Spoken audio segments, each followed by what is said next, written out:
नाज़रीन इकराम, one and only Mr. Hasan Abbas, my brother,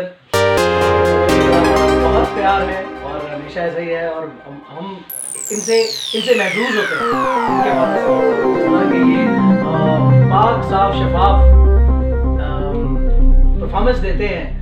सही किसी ने कहा है कि इनकी परफॉर्मेंस जो है वो फैमिली के लोग देख सकते हैं, सुन सकते हैं। हमने बच्चों के लिए एंजॉय किया हुआ है और समझा हुआ है, और समझते भी हैं, जानते भी हैं।